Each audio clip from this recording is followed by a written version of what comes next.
All right, we are live. Yeah, so I mean, just like I said, I just moved a bunch of records upstairs. It was probably like 15 boxes. Sweat is pouring off my face. Oh yeah. Tell me. Oh, sorry. Fail. There we go. Yep.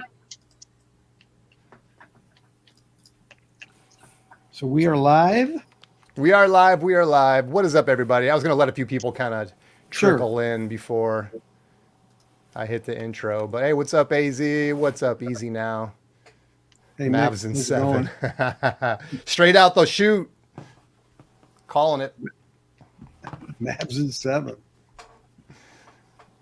That's okay. In hockey, we said Dallas Stars in 8. No. So what's up, Jason? I actually haven't said hey to you yet, man. How's it going, dude? Doing all right. Just thought I was running late. Wait, You're all are we good. live? I guess We Yes, are. we're not live. late. Nope. You Well, hit. Chance you- usually starts at 8:05, so we're kind of recalibrating. Okay, so yeah, I'm one of these people where it's like I watch the timer, and when the second hits, I'm like, I gotta go live. Gotcha. Wyoming Dave. Hey, what's up, Dave? How you doing, man? All right.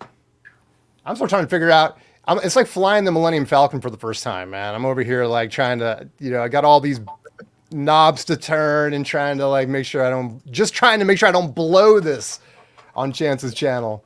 But all right, let me go. I'm gonna throw up the intro. Let's do that, and then we will Do jump it. in with introductions. Here we go, ladies and gentlemen.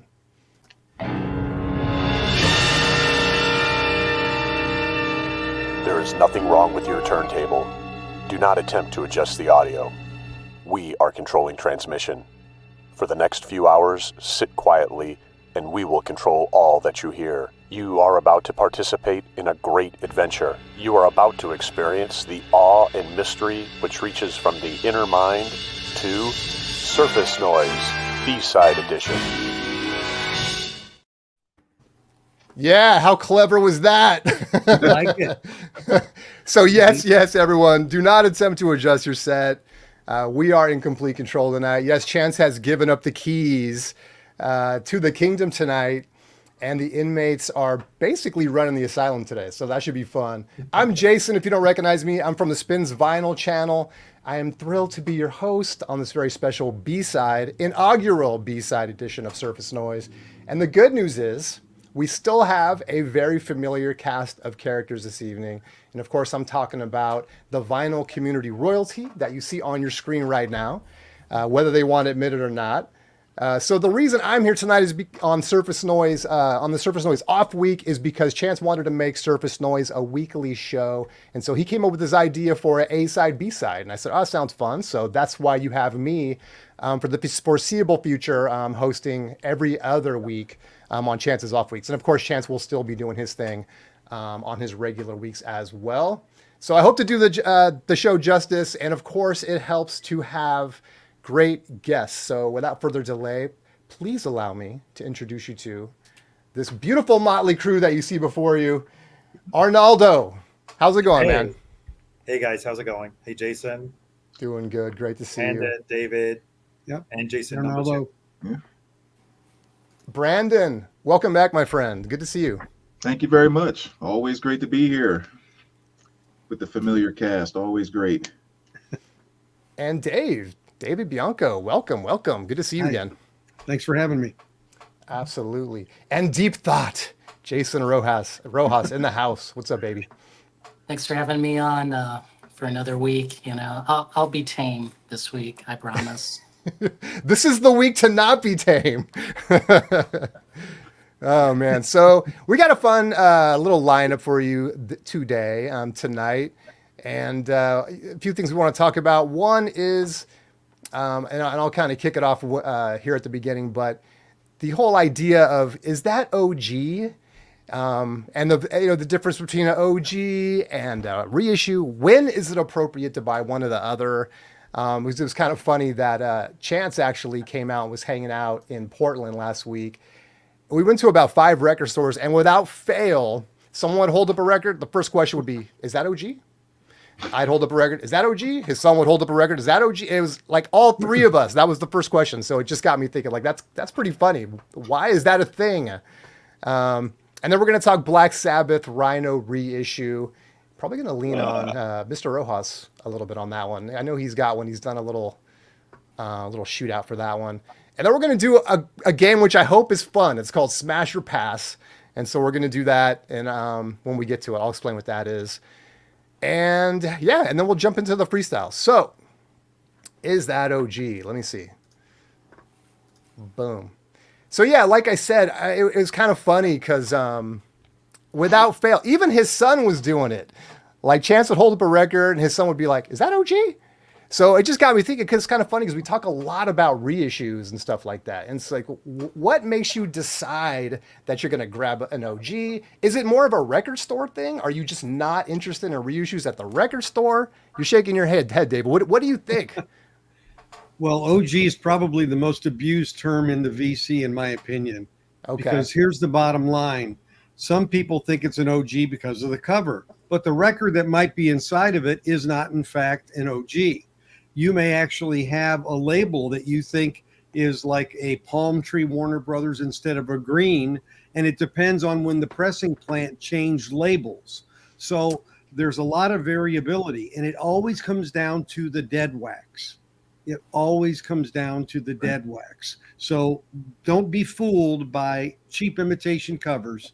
You can be misled. Some covers are worth something more than others in and of themselves, but they don't always match. Have you ever taken a record out and actually had the different album in it? I've had that happen before. So the point to me is original to me means more like first pressing, early pressing before represses. So to me, you got to go to the dead wax all the time. So when you're at if you're out in the wild, you're at a record store, you find something. Are you checking out the dead wax, and are you on Discogs looking it up? Absolutely. Okay. Yep. Interesting. If that's what I'm looking for, then I want to make sure that, I know where it was birthed, if I can tell the pressing plant, and if I can tell what series it was, A1, B1, whatever it might be, to know whether or not it was an early plate or not. Wow. There you go. That's awesome. That's going the extra mile. What about you, Jason? First of all, is that whole wall behind you, is that all OG? Okay, I thought so. No, this is like that's a reissue, right? It never came out. What am I doing? Let's just bring it down. This never came out on vinyl until Record Store Day. So I guess so. Then it isn't a reissue technically. It's a repress on vinyl, right? I think that's the term. Press on vinyl. There's no first vinyl pressing, I guess. First vinyl pressing. First vinyl pressing. There you go. Okay. Let's get our English correct, guys. Come on, Jason. I got to do the chance part. I got to do the chance part for the visually impaired because of the podcast. Yeah. Oh, thank you. Thank you, Jason. Right. Sorry. So this is the Verve. This is a collection of B-sides that were not. That I think at that time in the early '90s they released on CD, and that was it. That was like the only way you can get it. But this past Record Store Day they put it out on vinyl, but you can only get it from the UK and Europe. So it was not. It is an OG. Sure, I guess. If it's the first pressing of that record, it's an OG. So I think Jason Spins is right. I think I only have originals, on my wall. You're an original, Jason. We know that. Yeah, sure, David. But I mean, I have to say, like this one right here. Let me pull this one. This is that infamous record, the John Mayall and the Blues Breakers with Eric Clapton. I believe this originally came out in '66 on the Decca label in the UK, but it's a little bit different. This is actually the '68 repress, okay? And I could only tell by the label, not necessarily the dead wax, because I think the dead wax is the same. It's actually the label that's slightly different. But I mean, in my opinion, when I go to a store, is it reissue or OG? It just depends on what I'm looking for, I think at the point, like if the OG is at 500 Like, should you buy that if you have the money, or should you get the reissue? I think that's the question, right? So money definitely plays into it. Yeah. Sure. Sure. This is a first Canadian press of Hart's Dreamboat Annie. I've been trying to get a Canadian copy, and because it's the best sounding one I've heard actually. So, you got to know what to look for. Yep. Yep. Absolutely. So Jason, then when you're out in the wild, are you checking matrices as well? Not necessarily, unless it's hardcore, Yeah, yeah. if it's something like I can't identify the label, so it's like the opposite of what David would do, But I had studied the labels in the '90s, and I don't know, like instead of working on my reading assignments, I was looking at the collector's price guide and be like, the Warner Brothers label here changed. They added the That explains a W lot right there. at 1975. So that would mean Gord's Gold, according to these numbers, Gord's Gold should be the one where they added the W, and that's the identifier, Sure. like, so I mean, the fact that I know this and I'm saying this, I have, But that's graduated. a very special niche kind of thing, Oh right? yes, oh yes. Yeah. And even those aren't always OGs in the sense that they maybe weren't the first pressing, but an error was made later. Correct. That So like can I happen. would, so I'm so crazy that I would know that the Reprise tricolor label ended in '68, right? And then they switched to the W7R like at the tail end of '68. So this is how crazy I am. I know this. Mhm. That's funny.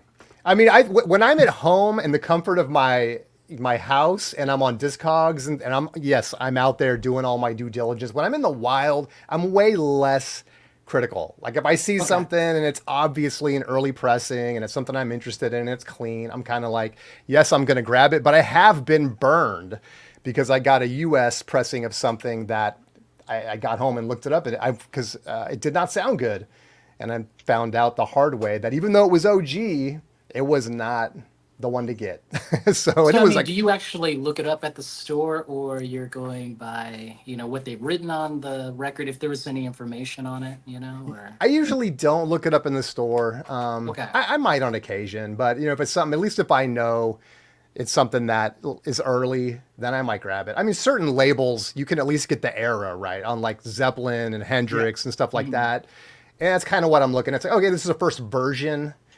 I'm cool with it. Let's try it. It rarely, it might be the first pressing, but I don't go to that extent in the store. Okay. What about Let's you, see. Brandon? Oh, sorry, Jace. No, I'm just like saying, like, I'm so crazy that in 1974 on the Atlantic, they switched to the 75 Rockefeller address label. So Yep. I'm so crazy, I know that. Okay. Sorry, Brandon, go. That's dedicated. That's not crazy. You're a dedicated man. Yeah, if I'm out in the wild and I mean, yeah, I'll go and start looking at the Matrix and all that type of stuff, but only if that piece being an OG actually matters. Because maybe I already have a copy of something and I would upgrade to an OG if I, with this particular piece. So then I'll dive into the Matrix. But if it's just like an album that I want, I really don't, I probably don't really care that much. Like the number one thing to me is always condition. I don't care, reissue, OG, that type of thing. Condition comes number one. But, I would say after 20 something years of collecting, and this is just kind of for me personally, because I always say that the way that anyone does their collecting, you're doing it the right way if you walk into your room and go, this is awesome. Like if you're saying that about your collection, you're doing it right. So screw whatever anybody else says about what you should have, what you shouldn't have, and blah, blah, blah. But for me, it's kind of like after so many years of collecting and being around albums for so long, there's just this gut feeling that comes over me when I think about an album and I think, I have to have an OG of that. I have to have the reissue of that. I don't care which one I have of that one. I have to have both of this one. And there's no rhyme or reason to it. My collector gut, because we're music lovers and we're also collectors of music stuff. Like both of those entities are kind of existing together. There's just something in my gut that just says, I want an OG of that and I will settle for nothing less. And I can't explain why. I only want a Walmart reissue of that, and I don't care about. I have no idea why that did. It's just so that's how I tend to roll when it comes to OG, not OG, that type of thing. But but yeah, like I said, if there is something where OG is very important to me, yeah, right there in the wild, I'm stepping off into the side, like David was saying. I'm looking at the matrix and making sure it's exactly what it says it is and all of that, and then kind of going from there. I got you. Yep. All right, Leonardo, you're up. Well, I'm kind of like on the same line as Brandon, because first thing I check is how does it look visually. So if it's beat up, I'm not even going to get into. Yeah, why even? Yeah, I'm Right. not. Yeah, I do tend to lean more towards, for certain records, more towards the OG. Like, for example, when I'm at a fair or at a store, I don't even bother looking at the jazz bins. I've said this before. I don't know that much about pressings, so I'm kind of like, I'm perfectly fine with a Blue Note, with Blue Note Classic Series, a Tone Poet, all of these acoustic sound series. I'm fine with those when it comes to jazz. When it comes to classic rock, 80s especially, I tend to go mostly only for originals. And pretty much also for the 70s. The 60s, there are some pretty killer reissues that have come out and remasters that sound better than the way they were done in the 60s, obviously. I haven't had a chance to listen to that many Beatles original monos, like from the UK. But honestly, if I did find them at an affordable price, I probably would pick up a few. But when it comes to like the purchase, and I've decided, okay, I want to get this. Yes, I pull out my app, my phone, and I check the matrix to see what version it is. If I can't tell immediately from the label, judging on when labels got switched or whatever. And a few times I was so confident, and I realized only when I got home, oh man, this is a club pressing. The jury's still out regarding the club pressings. I haven't actually compare club pressings versus original of that time, because sometimes it's the same plate, other times it's not. But yeah, a few times I was more kind of like enthusiastic of just finding it, and I realized only when I got home, the CRC in the back, or time, actually, it is so hard to catch because it's in the last two lines, manufactured by, for example, Columbia House, under license from. So sometimes it's really hard to see. And we all know the lighting in some of these stores. Oh yeah, potentially bad. You get home, you're like, where did all these scratches come from? I know exactly. On the car ride home. Especially some record fairs that are done in these halls where they're not meant for people that are squinting at a matrix in a record. They're really hard to catch, certain glare with the glare and everything, to the point where sometimes I just take a picture and I magnify it so that I can see it better. That's funny. It's funny. funny. And one more thing, and if very important, and typically this is only at record stores that I'm pretty more comfortable with. They actually have a turntable and a horrible preamp and an even worse headphone set. That BYOH, man, BYOH. I was going to say, I have actually visually looked at a record, played it, and I'm like, well, this has a little bit, has so much surface noise. Then I bring it home and it sounds so much better. So there's records that I've left behind because when I play tested them, they didn't sound very good, only to know that maybe their system kind of sucked. So you never know. Yeah, it's true. I was going to say on the club pressing thing is that I remember I had a Live Dead double LP from 60, whenever that came out, 69 or whatever.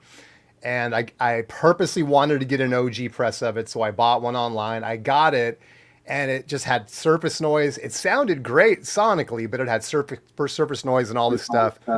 And so I had a club pressing already. And so I did like a little shootout and just kind of played them back to back, and they were so close. I mean, it was obvious that it was the same mix and everything. The only thing I could even say about it was that the original was just slightly punchier, and I know that's probably like we've all kind of maybe had an experience like that. Is just a little more there than like on the club press, but it took me having to listen to them side by side to really notice that. You know what I mean? I could listen to a club record and enjoy it. Of course, like everything else in the world, you know, every title is going to be different. But for that album specifically, it was like, okay, the club was really good. Yeah, I found generally the RCA club are better than the Columbia House ones. I mean, when you look at the cut on a RCA, it's a very deep etched cut. And I mean, I don't know where they were exactly cutting them. I think Indianapolis, and I found 9 out of 10 of those blew away 3 out of 10 of the Columbia House. Only 7 out of 10 at Columbia House were decent, whereas 9 out of 10 were in RCA or BMG. So even that makes a difference. Wow. Yep, we're all crazy. I mean, hey, just use Spotify. It's so much easier. Yeah. Oh, yeah. All right. So we'll keep it going. I know Chance says he would try to keep this first part down to an hour. So we're actually really good on time. So who wants to kick us off on, let me get the right banner up here, on the Black Sabbath Rhino reissue? Jason, I think you said that you did a shootout on that recently. Let me go get it. That's right. Okay. Has anyone else picked that up? I'm waiting on mine. Still, I got a notice. We're sorry we're late. Here's a discount code to buy more things we're going to ship late. Please keep it going. Keep it going. Wow. I'm sorry, David. Whoa, that's No. So when did they send you the shipping notice? I mean, just I never got a recent? shipping notice. Oh, you never did. And I ordered it the first day. Oh, my wow. So I got a customer service thing from Rhino and a Warner Music thing with the discount code. Yeah, which is not going to work when you go try and use it. That's okay. So this is the Rhino reissue There it that is. was supposed to come out, like last week, 2 weeks ago. 3 weeks ago. What number was yours, by the way? Did you notice? No, I don't know. Okay. Mine is like 4,000 something. Okay. I think mine is around like 1,300 or something. Let me see if I can get this. But this is the Mine's Rhino being pressed as reissue. we speak. Right. Yeah. It's got a lot of hype on it, right? Like, did anyone else on the panel other than David get this finally or ordered it? Arnaldo just showed it. I just showed it. Well, yeah, while you were Okay. getting yours, I got mine too. Okay. So Yeah, that was one of those ones for me that I have an OG, and I didn't get hyped about hearing about the reissue. So at this point, I'm still planning on not even getting it. so you stayed strong, right? Discipline. Which OG do you have? Do you have the Greenie or the Vertigo? The Greenie. Oh, yeah, I wish I had yeah, that'd be nice. But yeah, I have the Greenie. I never see Vertigos of that title. It's always the later Wow. ones, the next few. Oh, here he goes. So I got a shout out to Chris Vinyl Piper. So we're doing a video with the shootout. That's coming soon. We actually nice. did it earlier, and then I think we're editing it right now. And he lent me the Vertigo. I believe this is like nice. the second or third pressing. I don't know if I want to get this out, but I mean, if I can show it, I'll show it. There It does not is. have the Phillips credits, so it is like a second or third. But this is amazing. And then he also gave me the Black Sabbath Warner Brothers white label promo, Wow. to compare. So I got a big shout out to Chris Final Piper. And he also gave me a German Vertigo, which is over there. I did compare. So I compared all four. This was like an insane thing. I'm actually sick of this record. I could not, I don't know. I could I know how listen. that goes. Yep. That's what happens when you're like, I have to listen to every pressing I have. You're like, okay, know. now I cannot listen to this for 4 years now and be good. Now, this is something I got to ask the panel. Like, and I think I've already asked Arnaldo. Like, Arnaldo, we actually did like I think an early listening, between the Rhino and then what was the other one? The US? No, Or the we Vertigo? listened to the U.S. and we listened a little bit to the German.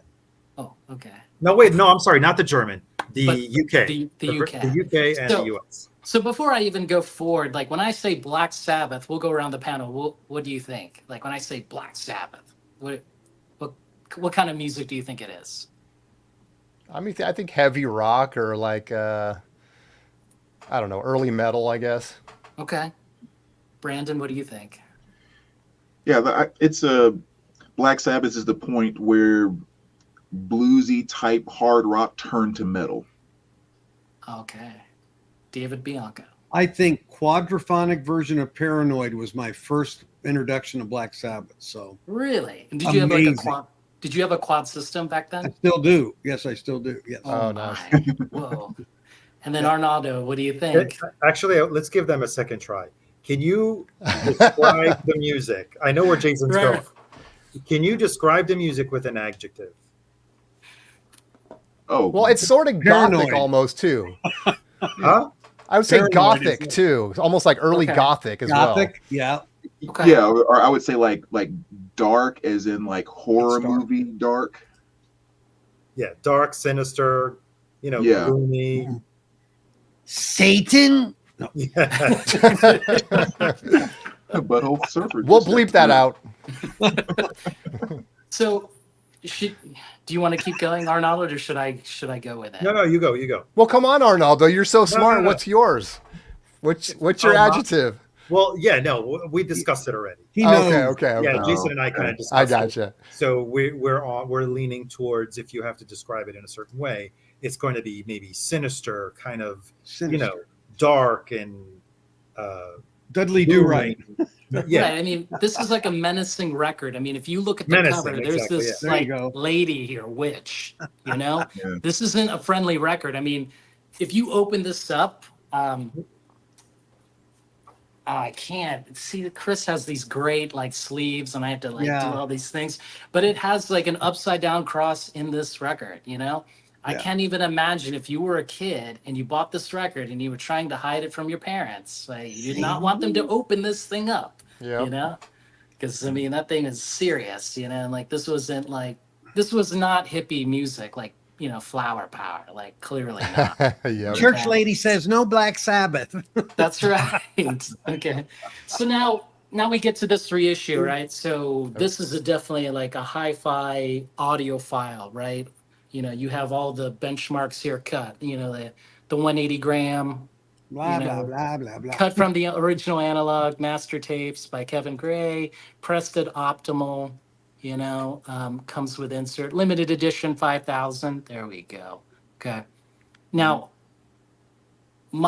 after comparing this against the UK Vertigo white label promo German, and then what you guys described, right? Do you think this required like the audiophile treatment, like i.e., in my opinion, clarity and balance? Let's go around the panel. What do you think? This sounds like a thing about Marquee Moon. the rawness of the original versus the basically the purity of what sounds like what's coming out now. Correct. So I mean, Right, yeah. So it's like a style, right? That's Right. what I'm trying to like. The point, like, did it need this? Like. I would guess no, just in terms of that's not an album I think that craves separation and layering and that type of thing. No. It's just that almost like it would take away from it. No, it craves sales. Right. Exactly. Exactly. Well, it's like And I felt it the did. same way about like the remastering or whatever they did with the Hendrix records that came out. Same thing with the Beatles reissues that came out in the last 5 or 10 years or whatever, is that it almost takes you out of that original experience that you have when you listen to those early ones. It's too anyway. But so to everyone's point, that's how I felt about those. If this is the same way, then I'm a pass. Well, it happened with Thriller, where the same thing. The one step's very clean, and you can appreciate Bruce Swedine's work and Quincy Jones, but you don't want to dance to it as much as the OG. Yep. Yeah. So it changes the experience. So even though this had like a lot of hype and great reviews, everyone's raving about it. I mean, this thing is on the secondary market for selling for like 100 or up now. You know, Wow. 150. Yep. right? It's crazy. FOMO. But what we just went around and talked about, like in my opinion, after doing the comparison, and Arnaldo can state his opinion, this never beat the Vertigo. This never did, you know, because the Vertigo was like super menacing. Like we didn't, you know, I was like, this is really dark music. Like this is crazy, you know. Yeah, unless it's a bad mix or pressing or whatever where there's distortion, like sometimes happens on it's like Velvet Underground and Nico is like there's distortion just inherent on that tape, and even with Nico's vocals and things like that, yeah, maybe if you could clean that up a little, be a little more listenable, but or less fatiguing, I guess, but it's not really there on these Sabbaths. That Rhino has a bit more high end, like more treble, so it's a bit brighter. And what I noticed that when I was doing the comparison with Arnaldo and Chris Final Piper, it was like very fatiguing to go through it, you know. The reissue. Yes, the Rhino Hi-Fi reissue. So I felt like, that's too bad, you know. While that original Vertigo that I'm holding up, like this thing was awesome. You could play this anytime you wanted to, you know. How did the U.S. White Label promo compare? What was its characteristics? A little bit, just a little bit more detail. Probably like a lot more. I think Mazzy called it. It has more balls. It does. So. Oh, really? Yeah. So it actually, but I mean, in some ways, like it was sort of like splitting hairs between this and the reissue. But I don't think like the highs were that, you know, heavy on the White Label promo. Like this was cut by Artisan, right? Right. So even though like similar splitting hairs, like this, I would say like this was my second pick. Like if you couldn't get the Rhino reissue, like get a green Warner Brothers. You know, you don't have to get the White Label promo, but this would be my second choice for sure. You know, Man, stop flashing that thing. I can't. I'm having a hard time looking at it. Jeez. no, but I'm saying like if you have like a Warner Brothers, Brandon, like I think you're fine. You don't need to get the Rhino. Something about those white label promos, they do it to me. I know. Well, Like that thing is beautiful. they are usually given to their top pressing plant for that release that gets the most orders, and the first plant that presses it. So usually it's the top plant that they think at the time will provide that because it's done earlier than the others or released earlier. So, yeah. That's Well, nice. so let me ask the tough question, Jason. Sure. Why make that purchase? For me, it's more curiosity. That's all. Yeah. I like Sabbath. I mean, I was never into them, and then in 2013, I decided, you know, why don't I go? Like at that time, I was going for more country of origin 10 years ago, and I was like buying them for like less than 20 euros a pop. You know, that's when prices were, you know, the dream price, right? And I would get them all from like Europe or the UK, and so then I grew to like. I have more respect for them. Like, and I went to see them live during that last reunion tour, I think in 2015, 16. But like they invented every metal genre. Like this is a doom metal record, you know? Sabotage is more of a speed metal record, right? And I think my favorite, I mean, even though like it's not with Ozzy, like it's Heaven and Hell, like thing. If you track their history, you know, like Ozzy wasn't doing well in Technical Ecstasy or Never Say Die. Like he was failing, you know? Yeah. So when they gave him the boot and they got Dio, it was like, whoa, what the hell's going on here, you know? I know. Yeah. But so I did not. That's cool. I'm sorry, I didn't mean to put you on the spot. I'm just like, it's a. So I mean, it's just curiosity, like to me, Yeah. and I love the band, you know, like I appreciate them more than I did when I was younger, you know. But the worst of all the bunch that he sent me was the German Vertigo. Oh, really? Really? Yeah, it sounded like it was under like it was like muffled under a blanket, and it was embarrassing. I was like, man, I don't know, you know, and I wasn't sure like if we want to include that in the video, like making that announcement here, like that's that's probably causing some controversy, I guess. Well, it is what it is, Yeah, exactly. Yeah. Um, It's But I they think can't all be home runs. I know it Yeah. was like funny. I think Arnaldo, we compared like the UK versus the US, just Yeah, and I was telling you right then and there, in some songs the difference was more noticeable. Sure. That the UK, at least I preferred the UK, right? On Was it other, a matter of the songs that were more raw versus not as raw, and that's where the difference was? Curious. well, it sounded like I used the term beefier, uh, where the guitars had more substance to them. And I don't want to say that on some tracks the Rhino was a little thinner. For sure, overall, it's more balanced. I mean, granted, he was streaming because I don't have those. He was streaming and I was listening on my headphones. So let's take that into account as well. There's no room acoustics, nothing else, and then and that headphones also color music in a specific way. So it may very well be that if I had both copies in my home and I listened to them, I'm come out with a different outcome. But I did notice that, and I've only spun the Rhino twice because I only got it the other day. It sounds more balanced, whereas the UK one is not, I don't want to say more raw. It seems to be a little more in your face, where in some cases, I think it was a little too much in your face. And that's what I said to Jason. We don't know at the time what type of equipment they were using when they mastered this record. If they had different, more updated equipment, and the same cutting engineer, the same mastering engineer was doing it 50 years ago, it would sound very much like the Rhino. So we don't know that. That's when we come to like, oh, the whole artist's intent.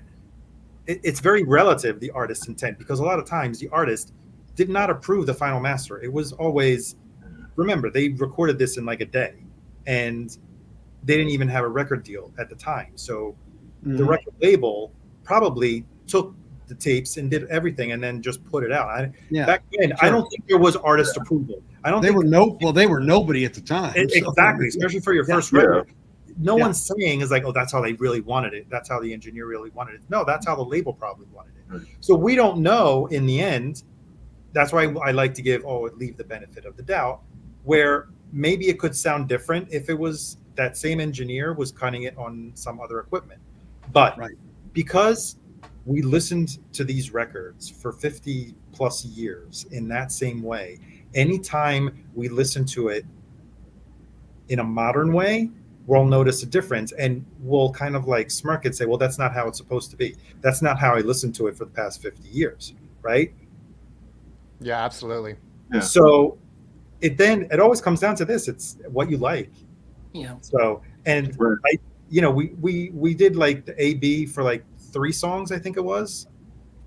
The Wizard. The Wizard and A Bit of a Finger. A Bit of a Finger, right. On the Wizard, I think I didn't notice the difference as much as I did on A Bit of a Finger. On the Bit of a Finger, I noticed that I preferred the UK, the Vertigo. Well, so let me ask you this, Arnaldo and Jason, because you're making me think of when I did a shootout of Eric Dolphy's Out to Lunch, and I use an OG, Classic Series, Music Matters 45 RPM, a Japanese press.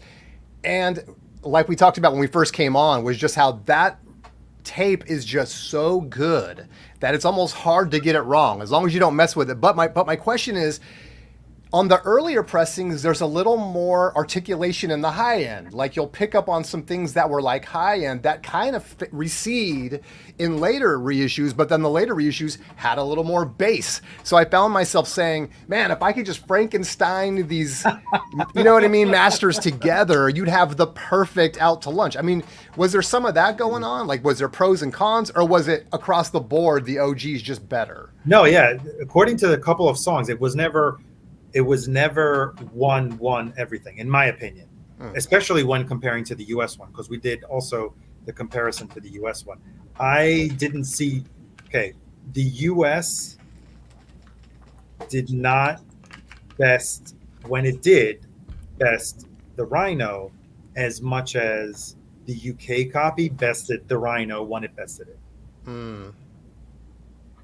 If I had $350 and I wanted to spend that money for the Vertigo, maybe I would. I have come across it. I mean, there's a reason why the Vertigo's worth a lot now. Right. You know, when you hear it, you know, it's, you know, anyone on the panel, if you want, we can do a session sometime and we'll listen. But you need to have like over-the-ear headphones. We cannot do AirPods. You know? Yeah, no. We Thing cannot. with the computer speakers. Right, we cannot. I mean, it's better you just do a deep listen, you know. And you can see how I compare it. So, and to back up, like I compare the record like with these turntables. So one record is 5 seconds ahead of the other one, right? So then what Exactly. you hear first, Yeah. and Oh. then you know, hearing, you know, the same thing repeated, you know, so Yeah. it's fresh in your mind. That's what I do. I forgot to ask you, Jason, do you have the same cartridge? Yep, same both cartridge on turntables? both. You have to. Cartridge Sorry. makes the most difference. You know. Yeah, that's hardcore too. It's like I don't have a mono cartridge to listen to my mono records. I don't have you know, I have a Shibata stylus, which is actually was originally designed for like quad CD4. So, yeah, it CD4. sucks out a lot of you know, a lot of the Yeah. you know, a lot of the groove, which is Gets good. down the But groove, yeah. yeah, I don't mess around with switching stylus and all that stuff. It's a groovy stylus. All right, well, that kind of segues us into this. I hope you guys have fun with this. I put a little something together here. So, smash or pass. And when I said this to Chance, he was like, "What?" And it's I thought that was like a common knowledge. Like it's sort of like, would you smash this, or are you going to pass on it? So, you know, it's hot or not, yes or no, good or bad kind of a thing. And so I picked some of the recent reissues and then some upcoming, you know, some that are pre-selling now. And I thought we could each go around and say smash or pass. So let me throw this up here real quick. Boom. Sorry for the ad. This is going to make everyone want to go out and buy a hybrid. So yeah, let's just start. We just talked about it. That's why this is a good segue. So where do we put, gosh, that's tiny. But so where do we put this then? And maybe this, everybody except myself and the Hall of Famer are not, I guess have picked this up. But Brandon, you're happy with your pressing? Yeah, unless someone gave me that as a gift, I'm going to pass. I'm not going to go drop 60, 70, 80 bucks on it. No. So Arnaldo and Jason, are you guys passes even though you picked it up? What do you think? I mean, now is this something you're going to spin or? Oh, Now that definitely. you know what you know. Now that you know what you know. I'm still with the smash. Oh, you're still smash. Okay. Okay. Jason? I bought it, so I'm going to be honest here. I'm honest, right? I'm going to flip this thing, you know? Okay. I'm going to flip it because it did not compare, in my opinion, you know? Even though it did try. I give the B for the attempt, you know, so I'm passing on But this. you borrowed several of your copies, right? Yes. So which one do you have? I actually own the Vertigo. You actually own, okay, I thought Chris loaned that to you. Okay. But he did send me but he did send me his copy of the Vertigo. Okay. Like mine is in All right. storage. Yeah. You know. Well, he's with going to Indiana flip it, so there you Jones. go. He's a pass. And David, the verdict's out, right? We're going to see if you ever get yours. Maybe we can talk about it in the future. Yeah, I got here. And let me be real honest. So I bought it to compare it for a shootout. Obviously, everybody and their dog is doing one before I get mine, so it's Oh worthless. no. But You should have that's got yours okay. first. That's okay. But my point is, I bought. Your opinion still matters, David. So Yeah. Well, I appreciate Do it. that. But I did buy two, and the reason is I want to find somebody who didn't get it, who wanted it badly, that I can sell it to for list price There you go. in the VC. Right. That's a hero of the VC up here. So VC hero right there. yeah. All right. So I think we're in the middle on that. We got some smashes and some passes. So next up, let me just get to the right place here so I know what these are. Okay.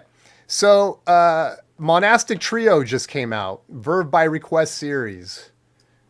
And I know I'm bringing up some jazz here, and I know we don't have all jazz heads in the panel, but Alice Coltrane, her stuff has been difficult to get, the reissues, and so it's always nice for people like me when they reissue some of this stuff.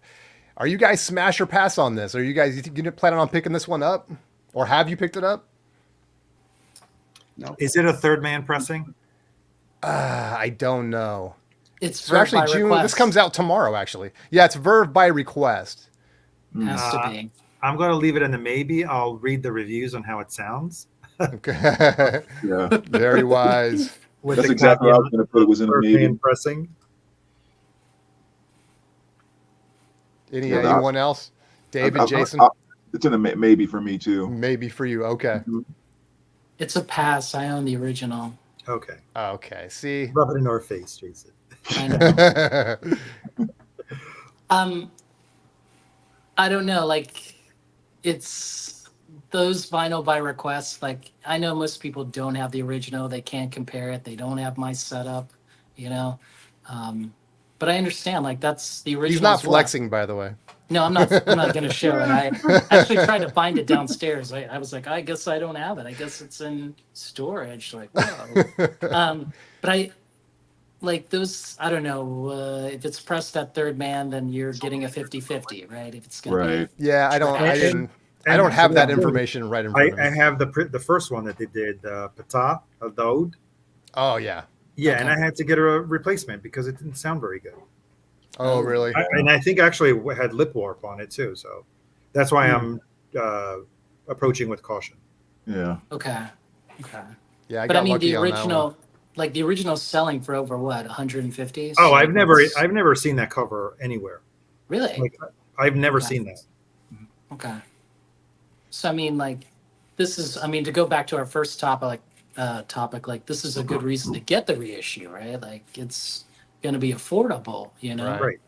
Right. Sure.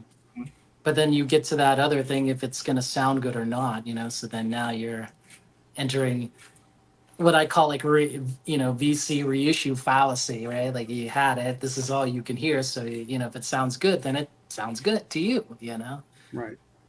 Yeah, same thing with Tav the Eldel. Like I wouldn't have got an original of that, but I enjoy the reissue, so I'm happy Yeah. with it. Mhm. Come, All right. come to Texas. We'll have a good time. Yeah. I'm Listen planning to the to, man. You guys have all the fun in Texas. There you go. So I don't know how many are interested in Blue Note Classic series, but I always have my eye on them. But I thought this was interesting. So in June, they occasionally will put out a record that isn't well known from the 50s or 60s, or even a 70s record, which they tend to kind of be in their wheelhouse. This month, they're actually doing an Aaron Parks record, Invisible Cinema, which was released in 2008. And then they're doing Jason Moran, his album 10 from 2010. So I thought, these aren't classics, or are they? I think it's kind of another discussion. Like, can we call a 2008 record a classic? Or I don't know if you guys have any interest in these. I'm going to pass on both of these, but Pass. Yeah, Pass, I'm pass, not even pass. familiar with those two actually, so No, I guess me I'll either. have to pass for now. okay, gotcha. Jason Moran's good, but yeah, at the same time, it's like these aren't classics. All right. So what about these $60 pre-orders for Yes Records? And I think this is a good discussion we've kind of had before, which is, you know, when an OG is pretty readily available at a very affordable price, how eager, and I know some of us do, but are you guys smash or pass on these? And are you guys aware of these these are Analog Productions, the Yes albums that are coming out. They're being pre-ordered right now. Smash. You're smashing, all right? Yeah, I'm a subscriber, and everyone has impressed me. Okay. So I mean, they're in the dog in the litter on this one. I mean, they have all been really strong. Mhm. Very nice. Yeah, I've just gotten into Analog Productions, and yeah, that's one of the only pressings of, like you said, a common album that you'll find for $10 or $15 anywhere that I would go to Analog Productions and grab. So yeah, if I can get my hands on this, yes, I'd grab. I'm gonna smash. Okay. Couple smashes. Anyone else? I'm going to pass for now. I have an original pressing. Well, I the don't Yes love- album, the I Yes don't album love- is the I one don't- shipping. I today. don't love that one that much to, get the double 45. And I didn't put all the titles in here, but I think there's like 3 of them that are, like David said, one shipping Yes. today. There's like 2 other ones upcoming. Right. Now that's probably the only one I would get. Oh, that's the only one I would smash. Owner of a Lonely Yeah. Heart, baby. Yeah. Love that Yeah. song. Well, so David, let me ask you then. So is it that obviously you haven't heard it yet, but the ones you have heard are impressive enough to go ahead and get a reissue then? Yeah, I mean, I did a review on 90125, Okay. and it beat the UK and it beat the US. And Wow. and so I'm now the Yes album I'll get probably tomorrow, and we'll see how that one does. But we did a triple shootout on the Yes album, Close to the Edge, and Fragile, on with the 2 other guys. One of them being the Pressing Matter Scott. And so so we're going to go now, and the guy that did the Yes album, he's going to do this one to the winner that won the first shootout. So we kind of got a thing going on it. I might leave that in Smash then. Okay. How about, let's see, we got Alice Coltrane's Eternity. Back to Alice Coltrane. Now, a few of 4 of these are Vinyl Me Please records. Alice Coltrane getting another reissue. Vinyl Me Please. Or this one just came out in May. Any interest in this Alice Coltrane for anyone? This is... I got it. You got Eternity, yeah. Yes. You got got it. one. Okay. How is it? Have you spun it yet? No, I Okay. wasted too much time with Sabbath. That's quite a change from Sabbath. I know. Yeah, you need a little break now. Yeah, for Anyone me, else? that's an Alice Coltrane. I'm not even not familiar with that album at all. So I guess it's going to be a pass since I don't even know it yet. I got it. Arnaldo picked it up. Okay. And I had to submit a request because the first copy I got did not sound good. There was tons of crackling and non-fill in it. But the mastering, I don't have an original. I'm perfectly happy with it. A lot of the percussion that is on here seems like they were playing in my room, and the soundstage was really nice. I really felt the presence of the music. So for me, it was, now that I have a second copy that actually sounds good in terms of pressing, I'm happy with it. Very nice.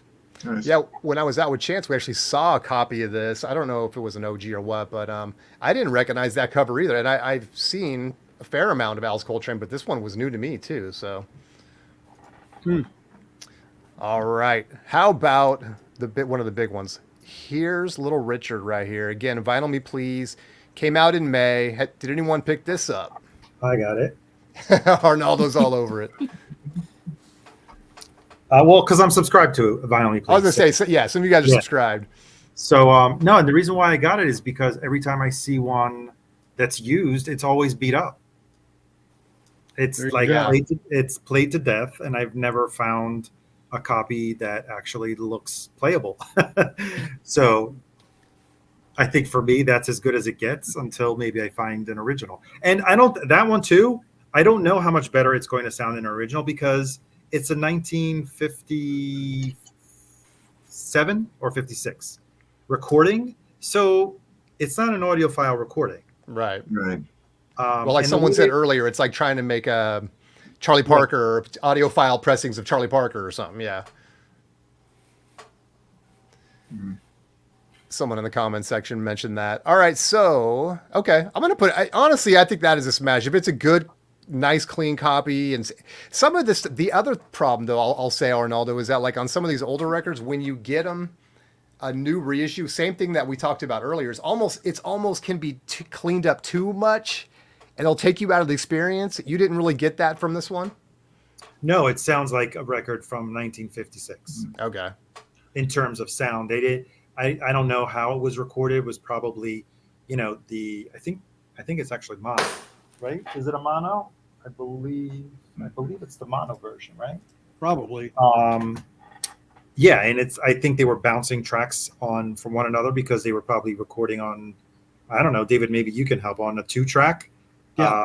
So it's not like they had this great hi-fi technology where they're, No. the instruments in the end sounded a little bit glued together. Yep. And you always have, because back then what mattered was what you heard through the AM radio, and it's usually the Sure. voice that comes out. And that's what Little Richard was about a lot, mostly, is his voice that really jumps out at you. Yeah. Yeah, he wanted to be the center of attention. Let's know. And he Is the center of attention here, you know? Oh, okay. It's got to be an OG, right? Yes. Okay. I didn't even have to ask. So, Jason, did you get the Vinyl Me Please version or not? No, it was sold out. I didn't... Oh, it was sold out. Oh, it's sold out. So you did have the curiosity. Yeah, I did, but I was too late. I did the switch too late, you know? So now, I mean, I did have the MoFi at one point. Oh, MoFi did that?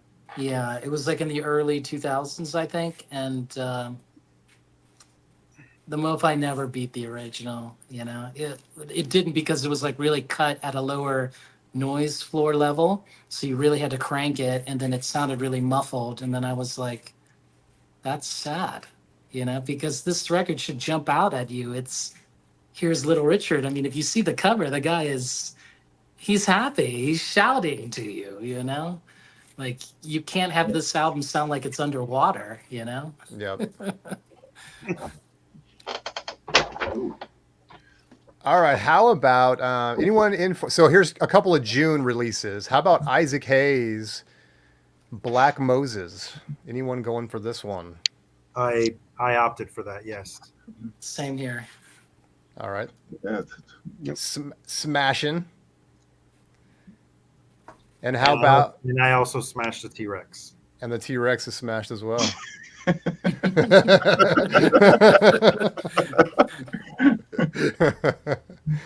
Are you familiar with that record? Am I? Or anyone on the panel, are you familiar with that T-Rex record? Yeah, I actually played it before I opted for it, yeah. Okay.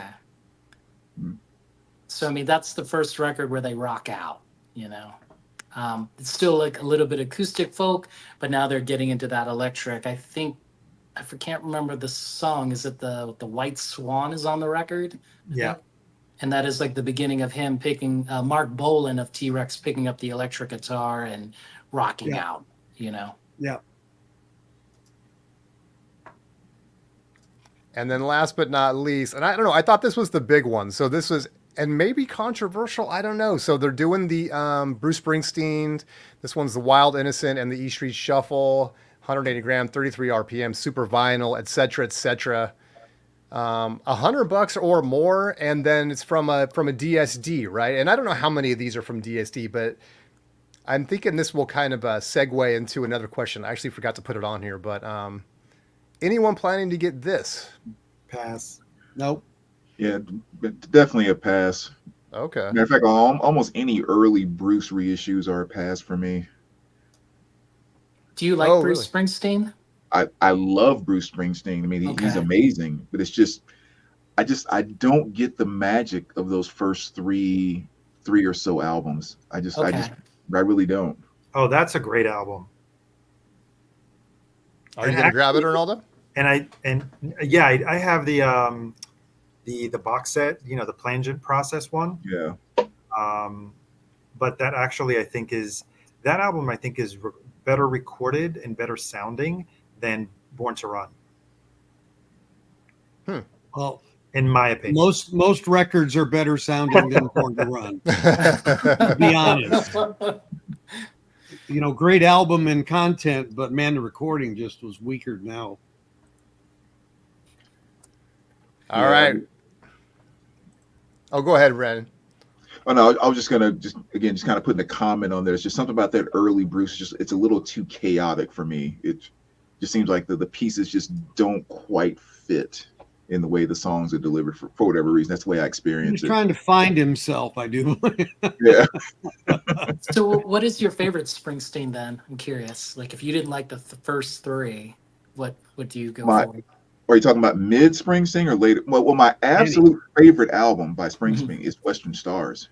Okay. I think you That, mentioned this before. Yeah. oh Yeah. my gosh, that album is just, I mean, just amazing. Which is basically kind of the second version of Nebraska, basically. But yeah, that's probably my favorite Springsteen album right now. I got to make a note of that. I remember you did mention that one last time you showed it. So yeah. Yeah. All righty then. Well, I think we're about done with the We're at the hour. podcast proper. And man, exactly at the hour. Pretty amazing Man. right there. All right. Well, we're going to end the podcast proper. We're going into the freestyle, ladies and gentlemen. Don't go anywhere if you're in the chat. We're going to go for a little more time here. But for the podcast listeners, thanks for joining. And we will see you next time. Take care, everybody. Bye. See you guys. Thanks for joining. Okay, I got to find my little... There we go. Boom. All right. Freestyle time. Freestyle time. All right. Well, so I kind of thought, it's interesting with the whole DSD thing. And I don't know, I didn't get involved in the whole MoFi gate and all that stuff. But I just wonder have we cooled off from that? Like, how are people feeling? I mean, I'm waiting for my check. Are you? You filled out your form and all that? It's all sent back. And I just followed mailed up. mine back today, literally today. Like 4 weeks I think I mailed them about 4 weeks ago, and I followed up earlier in the week asking, hey, you got my records, where's my money, basically. I was like, oh, well, you'll be getting it directly from, I guess, the firm, the settlement company. Yeah, the settlement company. Yeah. So, but, yeah. but did the guy at Music Direct laugh when you asked him when you're going to get your money? No, he was like, he said, be patient, and basically it'll be coming direcally from them. Did he tell you it was going to be? It's going to be digital coinage. You didn't know that? How many did you send back? I think it was 9 or 10. All one steps? All but 2. Okay. Were one steps. Wow. So a chunk of change. Yeah. Yes. Are they giving 100% back? On the refund, the ones that you return, yes. Yeah. Wow. You get cost plus shipping plus tax. Yeah. And they were smart enough because they saw how many I was returning and what I was returning. They sent me 2 mailing labels because I actually needed 2 boxes. Yeah, makes sense. Wow. So what about moving forward? I mean, are you still? I mean, I'm open. I'm open. It's just that they haven't done any titles that I'm really interested in. Yeah, I think I'm kind of done with the one step. And since actually, I have bought the Miles Davis, which I think sound very good, and I've bought some other ones that sound very good. But it's just the whole, one step. I think I really don't need the full box with only a tiny little square of the artwork. And the whole, I'm actually rethinking the whole double 45 aspect. Oh, really? Yeah. Again, if the artist intended the record to be split at a certain point, then that's when the pause happens, right? Not every 2 songs. Just like, hold on a second. That's a good point. Like, you couldn't do that to a Grateful Dead album. Just like this, a live which album. I added to my order. So Analog Productions is doing the Atlantic 75 of this. And side 1 has a song that's 18 minutes. Yeah. I don't care how good it's going to sound. To chop a song, fade it down and fade it back in, stupid. Is that what they're doing? Well, probably that's what they're going to have to do. This is coming out in the Atlantic 75, right, David? Which one is it? Sorry, Coltrane Olé. Yeah. Olé. Yeah, and they're going to split it in half, the side 1. That makes no sense to me. What's the point of that? I don't care. I'm not listening to sound. I'm listening to music. But Yeah. it's on 45. What? I don't get it.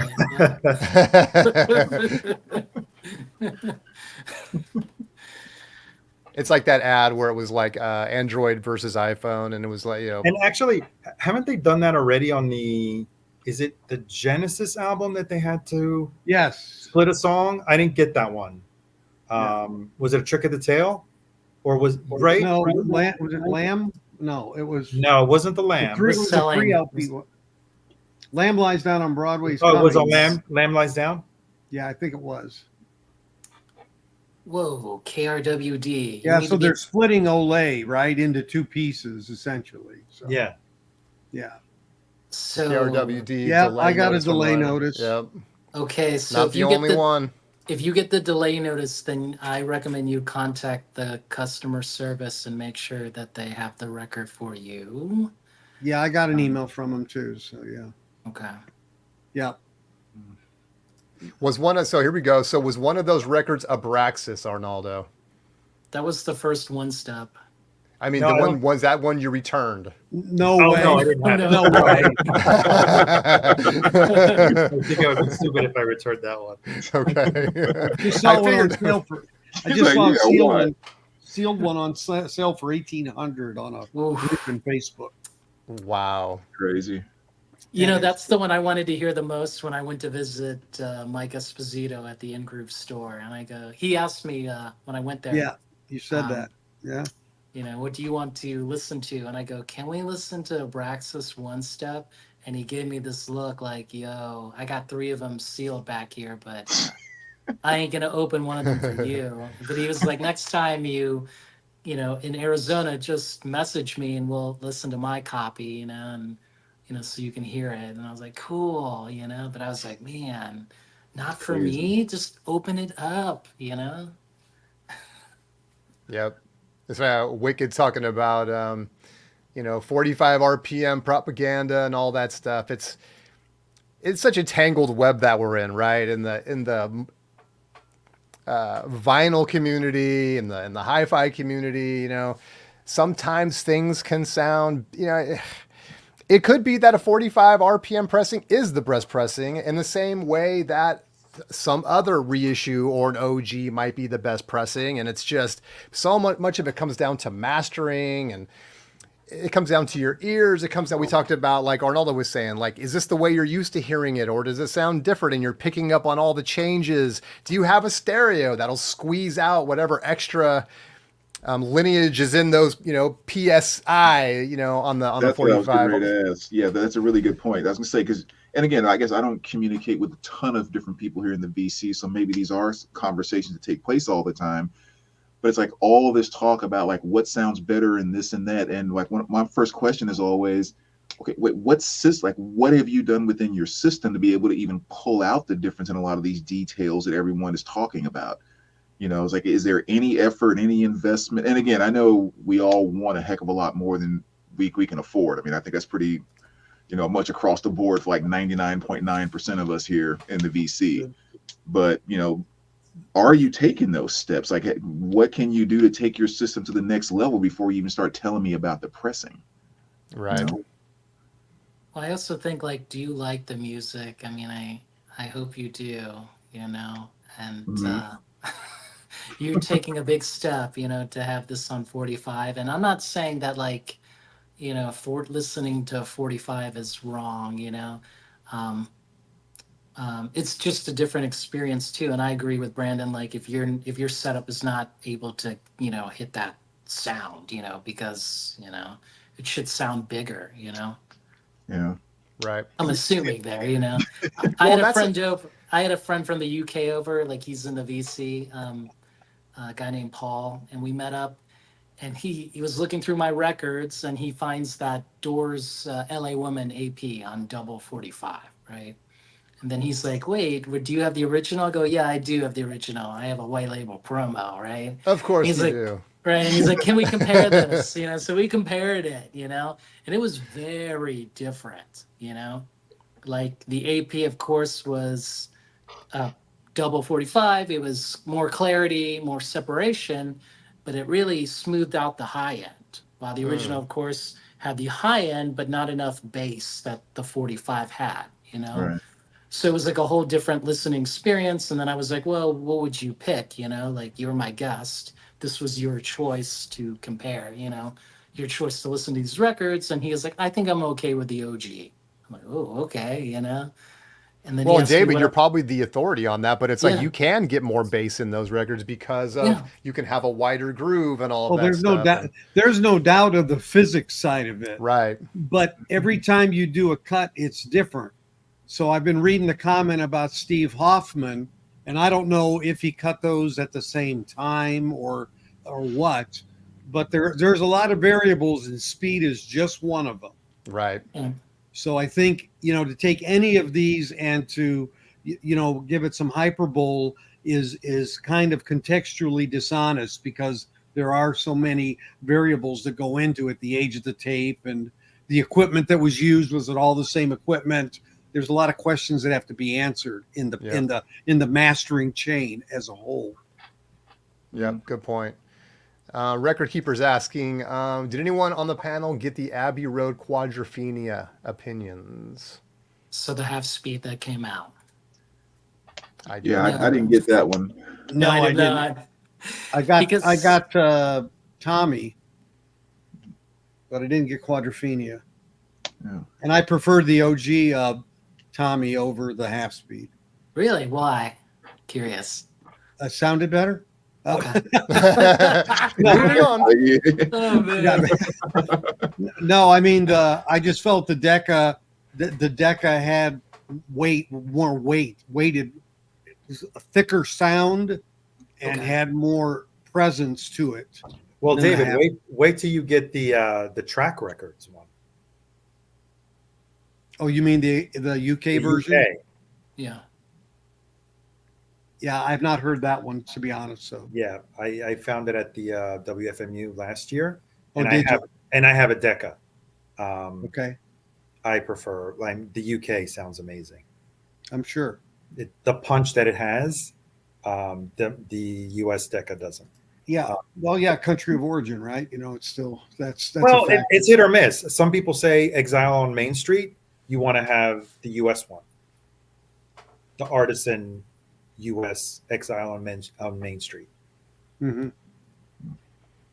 Yeah, it's interesting. Somebody brought it up earlier too, and I know this happened with Japanese pressings, where they would just take the metal parts and ship them over to Japan. You're basically getting the same record, but not always. It is a hit or miss thing. It's like in some cases, yes, you could say, oh, this is basically a U.S. pressing just issued from Japan, but most times that's not the case.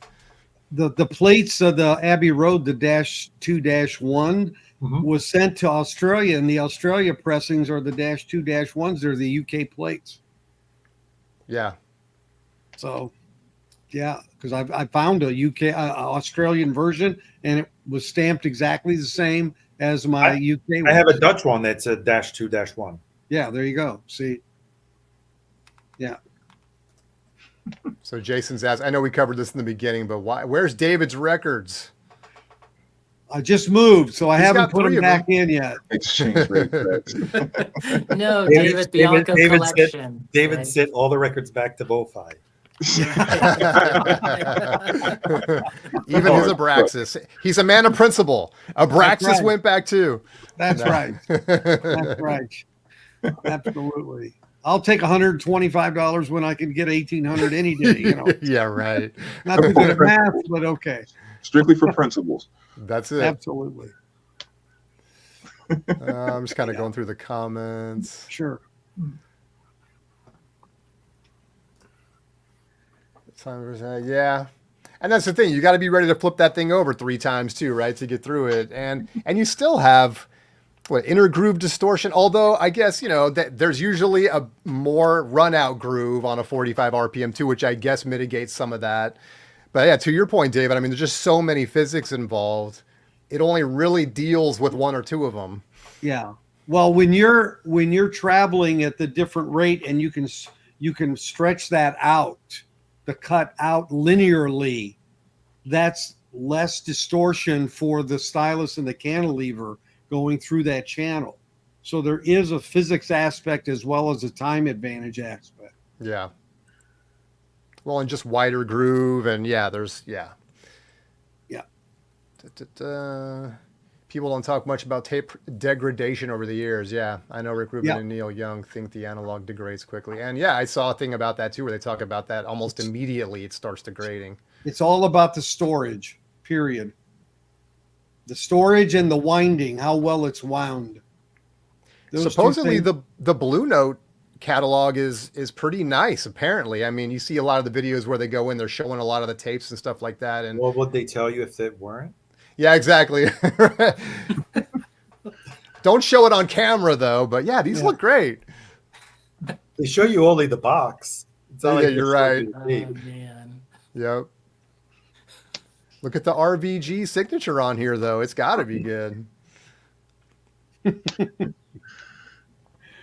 Da, da, da. enough.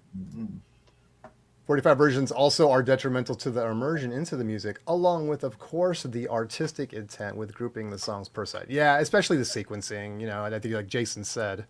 But don't get me wrong. I mean, nothing sounds like the double 45 rumors. I mean, even if you Oh, wow. I haven't even heard that. Or it sounds or the better than the self-titled, original? or the self-titled. or I the mean, self-titled 2012. albums that I love, I'm not saying I will never get them on double 45. Yeah. I just don't think I need everything on double 45. That's correct. Right. If I can get 90% of it at 33. Gotcha. And especially if they have to fade in and out on a, on a song. Oh no, that's an easy. That's pass. a deal breaker. That's a pass. One of the perspectives I have is if I get a more expensive version and it's double 45, whatever, and it's really not a huge improvement over the original. My perspective is that original was really damn good. Right. As opposed Right. to saying, the new one isn't good because it didn't beat it. Sometimes they get all out of it that they can get. That does happen. So I But have a question for David. Yeah. Because you heard it. Yeah. I still have a Nightfly one step sealed.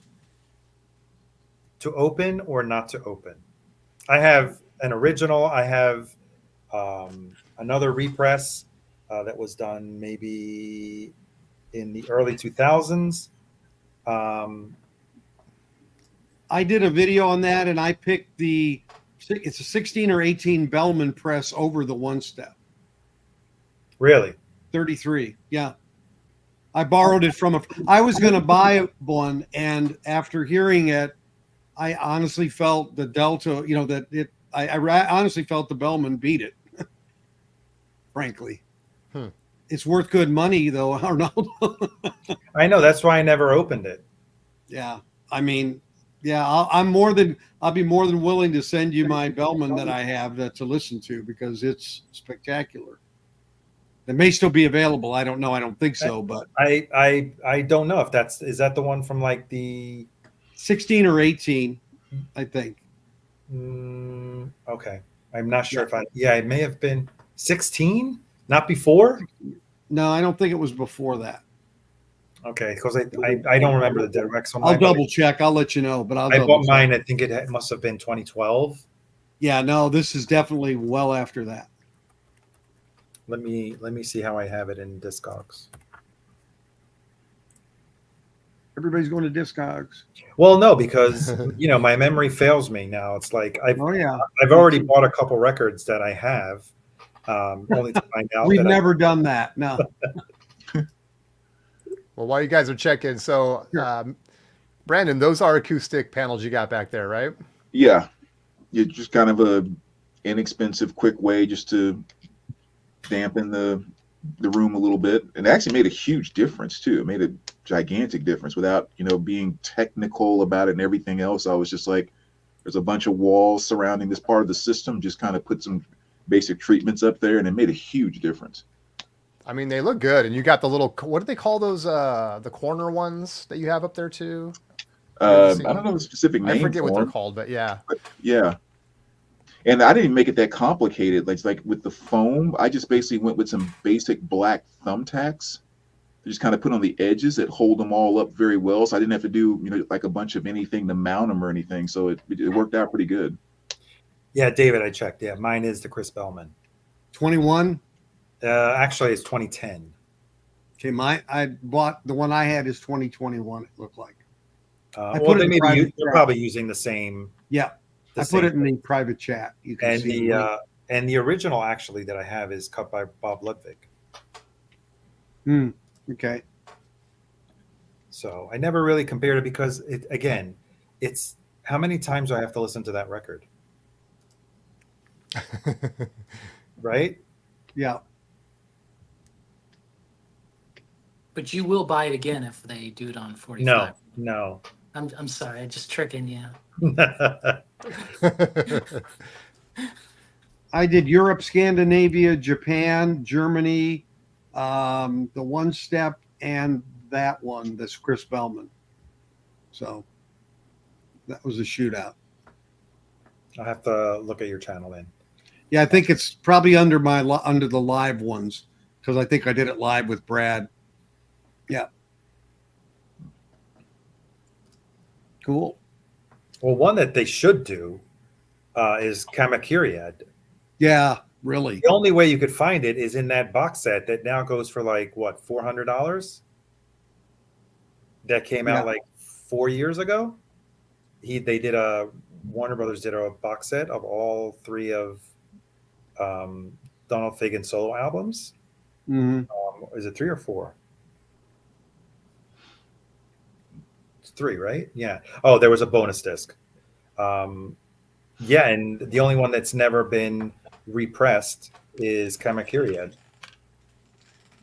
Yeah, and I like Stevie Nicks In Your Dreams is only in the box set on vinyl, and that's a great album. So, I'm curious about that Beatles box you got behind you when you get a second, David. What are your the thoughts blue on one? Yeah, that one. Yeah, that's the UK, the blue box set, I guess they call it. Right. BC 13. Mono and BC stereo, 13. right? BC 13, yeah. What do you think? Have you had a chance to listen to that much? Oh, yeah. Or? Oh, yeah. Yeah, it's very good. I like it better than the MoFi box I have. Okay, cool. And I've got a Beatles in mono as well. The mono box. Yeah, there's there you Jason's. Go. Okay, I see those around. So, but I'm glad to get your guys' review of it. I might actually. They're a hodgepodge of pressings. They put whatever was kind of available on the shelf, more or less. So it's very much a cornucopia of what you're going to get. So just beware. That's the nature of the beast. You mean like each box will have different pressings in it? Yes. Oh, okay. Yeah, probably no two boxes are the same. Well, Yeah, I didn't know that. Okay. Yeah. It's kind of funny you mentioned that. The guy from the UK, he's like, "Hey, I saw you have this. Do you have the stereo?" I'm like, "The original UK stereo." I'm like, "Yeah, why? Which one do you want to listen to?"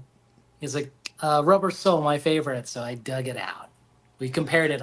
Mine is from 1982, and we A-B'd them. And there's a lot of hype on this. I'll be honest with you. The original UK stereo beat this thing. Like, it was not. I thought you were going to say that your box came all OG because they just knew who it was going to. No. I mean, we compared it, and I know, of course, this is a great opportunity, great price to get this, affordable. Sure. Right. Yeah. But after we compared it, he was like, "So I'm gonna go get those UK OG stereos," and I was like, "Yeah, sure, yes, I agree. Go ahead. It's expensive though. Yeah. Oh yeah. No doubt. I mean, there was a big difference. Honestly. You got a better chance of finding them in Japan than you do Britain. I got news for you. So see you in Japan 2025. Me and David Bianca. Right? There you go. Let's do it. That'd be fun. I'm up for it.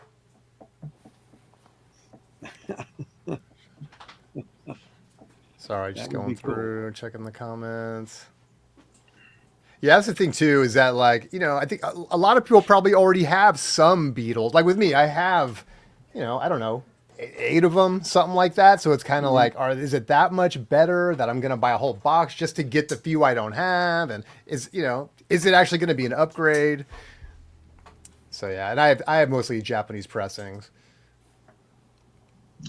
They're not the 2000s ones? They're before that. Yeah, they're before. They're like mostly like early. I have some early That's 70s good. stuff. Yeah, Because some of the early 2000s are DMMs and they're not good. yeah. Yeah. And then I have the why am I blanking on it? Like the red transparent Odeon, the Odeon pressings. Yeah. Okay. Those are nice.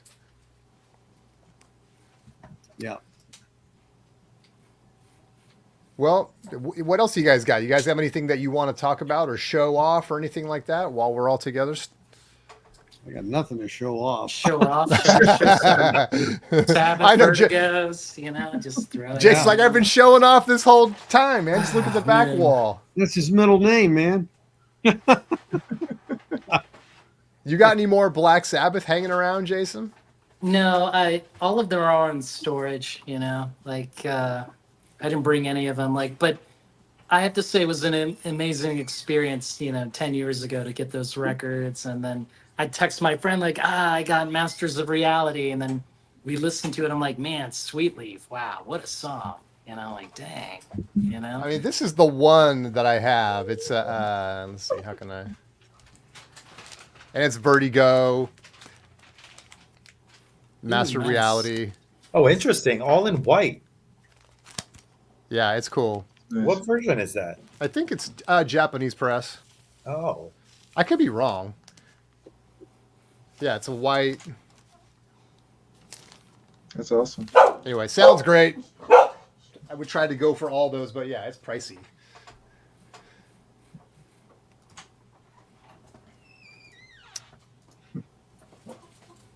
Oh, sorry. Dog Let me see if I walked can in. go find something to just throw down. Yeah. I mean, I did get this in the mail today, which is awesome. This is the Fela Kuti and Ginger Baker Africa 70. Oh, wow, nice. And it's the original UK. This thing's going for too much money. I hate this. I hate that. I just, I can't, And it's on the Regal Zonophone. and is that what pressing is that? UK original. UK pressing. 71. And Jason, did you read the announcement of is Vinyl Me Please doing a Fela Kuti compilation? Yeah, they have a box set. I think it's $100 for. Yeah, what is it exactly? Since you know more about the artist, I believe it's sort of like a best of with some single. It's mostly singles and B-sides. So if you want the best of, they comped it. So it would be like a good starter pack. But is it the good period? It's like the seminal period of Fela Kuti, or Yeah, I would say it so. is okay. Nothing of his later stuff. Again, mostly the key 70s records. I'm debating whether to get it or not. I kind of want to stop VMP. I don't want to be involved. But then they had this big announcement where on their Discord where they invited. They were like, "Ask me anything," right? And then I asked him a few things, and then he's like, "Who are you?" Just answer my questions, bro. I want to work with you. Well, do tell. What did you ask them that you raised suspicion? Okay, so my friend, right? He owns Nimbus West, right? That free jazz label. Okay, and he and I had been talking, that if you own a label, it's always hard to do it on your own, or press records and stuff, So maybe VMP could, maybe we could work a deal with VMP, to get these albums out. And so I asked him, hey, so I work, and consult for Nimbus West, and what do you think? And he looked at my question and goes let's talk seriously. So maybe that could be coming, so you wouldn't have to pay, hundreds, thousands of dollars for a rare, free jazz record. Maybe you could work it with VMP to get it out there. And to me, that's my theory. Get the music back to the people, That's Let's try to get and make sure it's mastered well, you know, like pressed well, you know. If a deal works out, I'll be there at the pressing plant, you know, with a magnifying glass. Just kidding. Hey, I had guys. I had an interview Tuesday night with a guy named Jerome Sabah, and he has started a label called Analog Tone Factory, and it's going to be all analog tape sourced for everything that's recorded and used, and it's jazz is the starting. His own, recording is going to be one of the first ones. Oh, But really? he's going to be a label that's going to be analog only, and all of his releases will be physical media first, and then it'll come out later on streaming. And he's going to have reel-to-reel tape as well as vinyl. Nice. So check him out, because he's going to be a good resource to be able to bring music that's purest analog with the highest grade tape. And as a musician, his technical knowledge of equipment, tape units, and amplification is unbelievable. And it's really great to see somebody who knows that much, really building something from the ground up. What's it called again, David? Analog Tone Factory, ANALG, analog, TONE, factory.com. And they show the equipment they use. They show the whole 9 yards. He's got a pre-order up for a release coming out in August. And I just think supporting these people who are doing this from the ground up is really important to keep things alive. Yeah, for sure. So, yeah.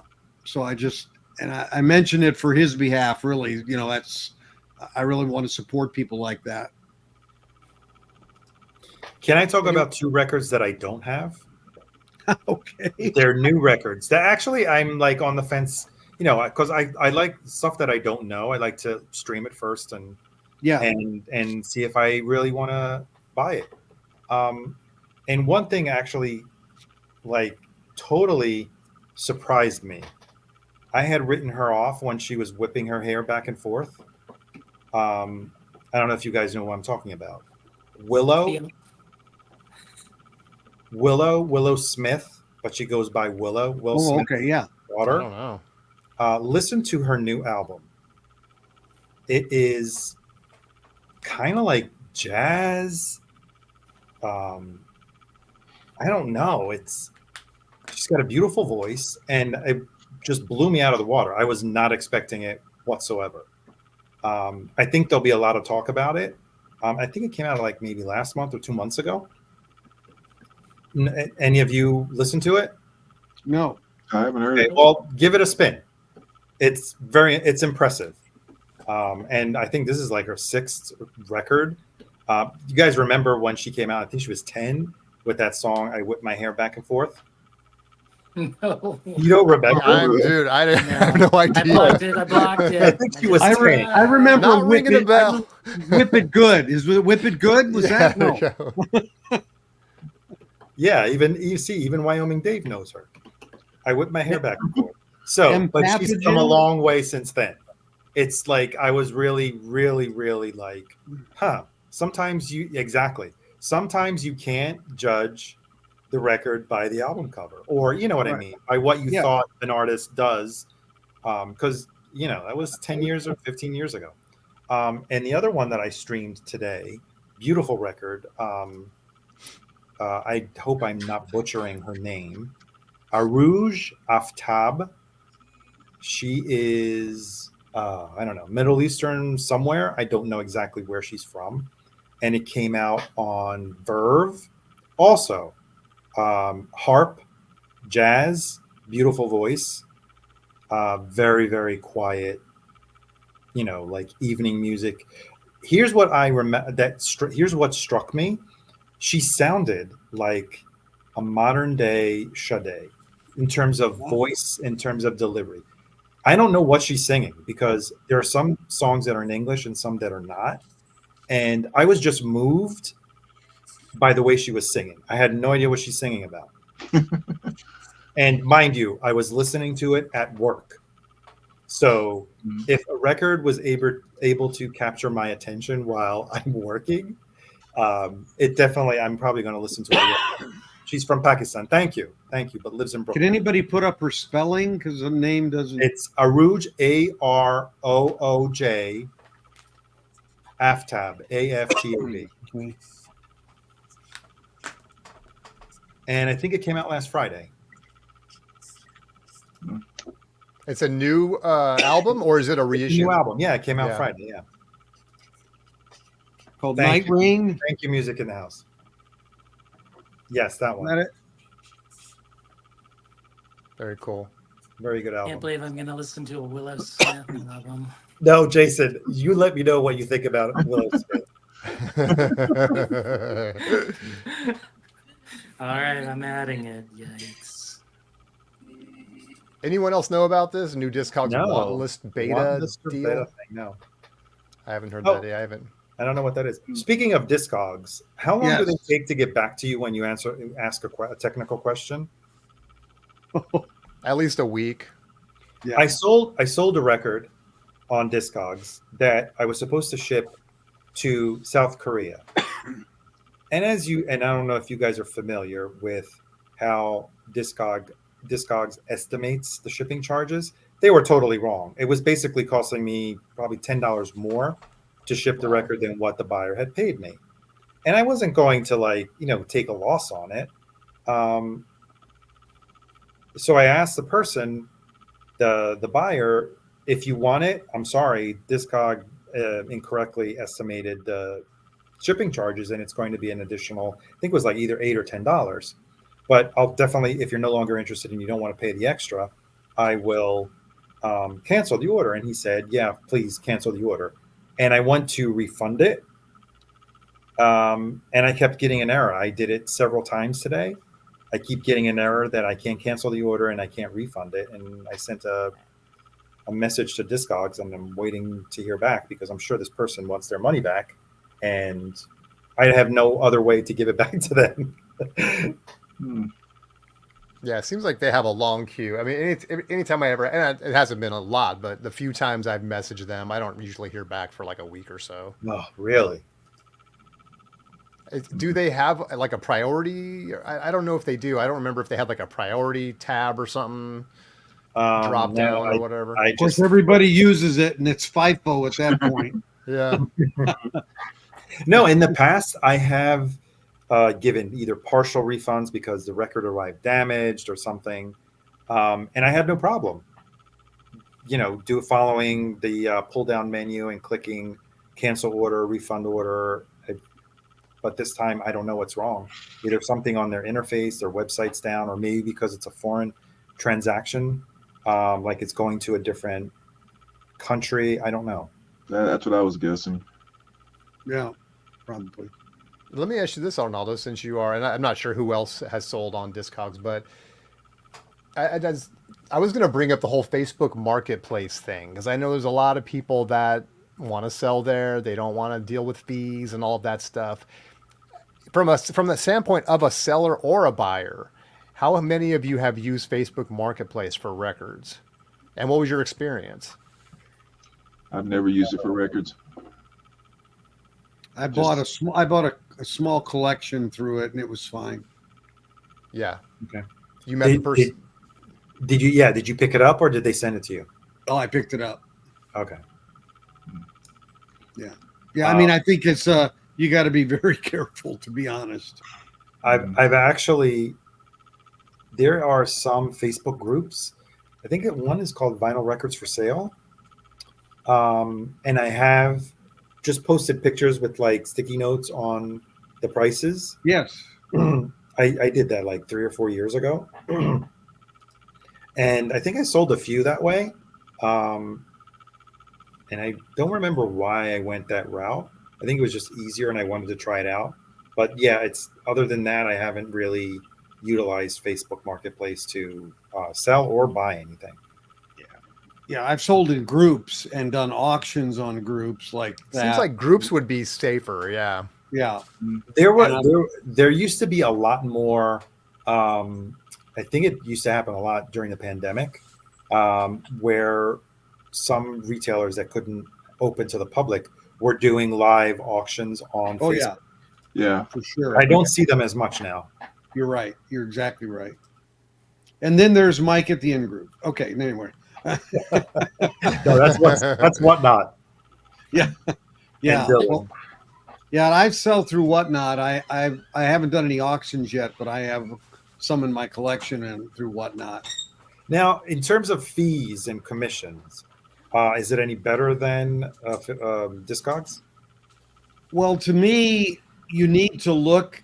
You can laser focus on an 8 or 9 or 10% figure, and that's a fool's errand. You need to look at the transaction process and the way they do it, and they bundle everybody's. If they buy multiple things, you know, they give you exactly which ones are theirs, and they make the label. I mean, they do everything for you.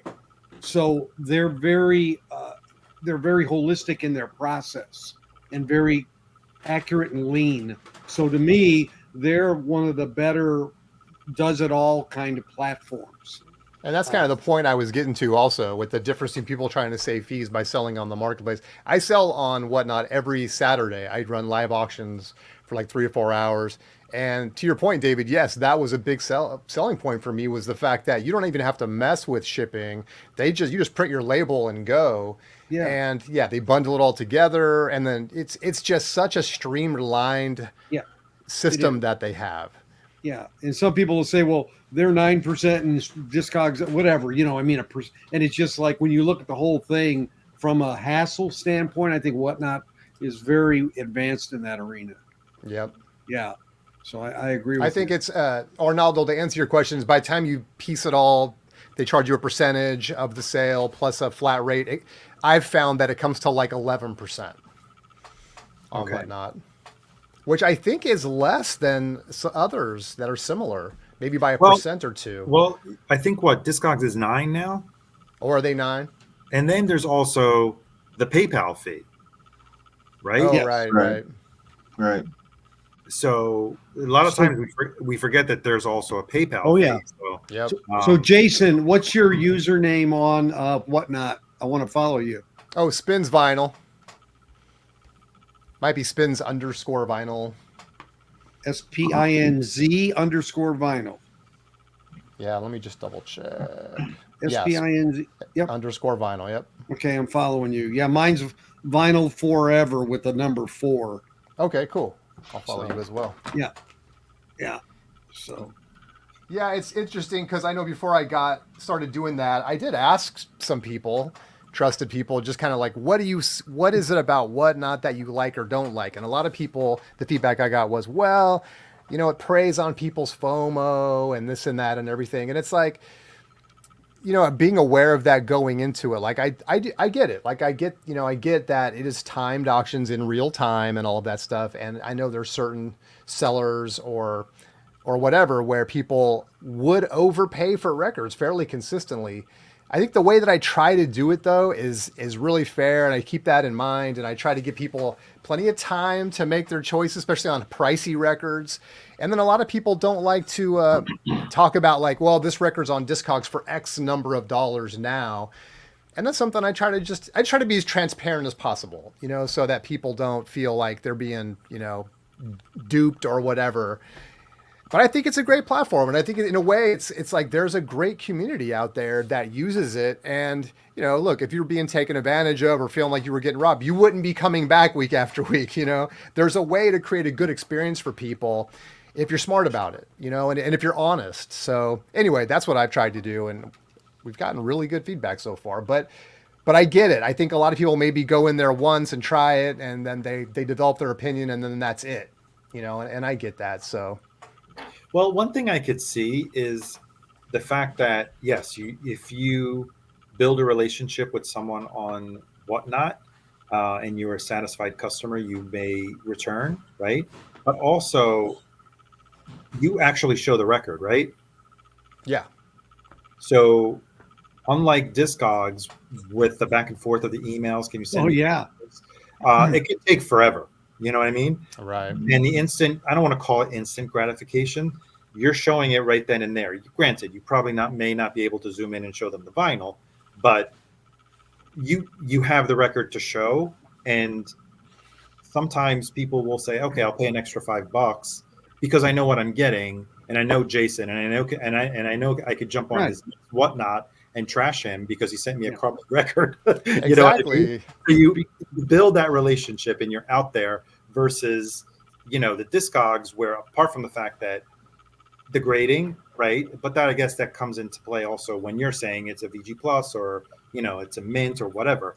But you have that interaction where you're showing it directly, like right there live, and that within a day or two you're going to ship it out, right? Versus the back and forth, and probably who knows how long before you pull the trigger with something on Discogs, especially if it's a pricey item, right? Yeah. So I Yeah, see why some people may want to say pay that kind of premium on whatnot because of those factors. But on Discogs, one of the issues in my mind is, so I'm looking at a specific pressing, and then I look who has it for sale. Well, I want to make sure it is that pressing. So when I contact them, often it's like, no, it's not that one. I just happen to throw my sale thing under that particular one. Yeah. Which is really, I'm not going to say misleading, but it's sure your expectation is set because they're so delineated. On whatnot, you're not being that down to the, actual dead wax and saying this is this plant and this whatever. I mean, it's not that kind of a relationship generally. Now, I know Mike may do that occasionally, or High Dollar Record, but generally it's not. Whereas on Discogs, you'll get it and go, that's not what I ordered. I know a guy that tried to get the 2012 release of Let It Be instead of the Giles Martin remix. And he ordered the 2012 from Discogs, and he got 3 different ones. They all sent him the Giles Martin remix. And that wasn't the pressing that he ordered from. Yeah, I've had that happen the too. Giles Martin remix, right? Just kidding. Yeah, thanks. Jason's like, well, that was his first problem. Thanks for stating the obvious, right? Yeah, okay. Which, I like that. I like the Let It Be remix. I think it was well done. Yeah, my thing is, it wasn't what he was trying to collect all the 2012 ones with the black sticker. Oh, right. Yeah. Got it. So, I mean, we're not talking audio sound. Yeah. He wanted that series. Yeah. Right. Are they that difficult to find now? Pardon me? Are they that difficult to find? Yeah, what happened is when Capitol jumped its prices from $23.99 or $24.99 to $35.99, people were grabbing the old ones that were in stock. Oh. And so there was a rush on existing inventory. And they just kind of disappeared before and then they didn't press any more of that vintage or that particular pressing. So that it got swept into the price change there. Yeah, I'm crazy. I also have the 2009 box set, stereo box set. Oh, do you? Okay. Yes, I have that too. For Let It Be? No, you're talking about the apart from that. Yeah. The stereo box set that came out. Yeah, got you. Yeah, I know the 2009. one. Yep, I got it too. Yep. Yeah, the Rainbow one. Is that the one pressed by Rainbow? Oh, I returned that. That Okay. was terrible. I returned that and I bought the optimal pressing. Okay. Yeah, which I got through Amazon Canada. Really? Okay.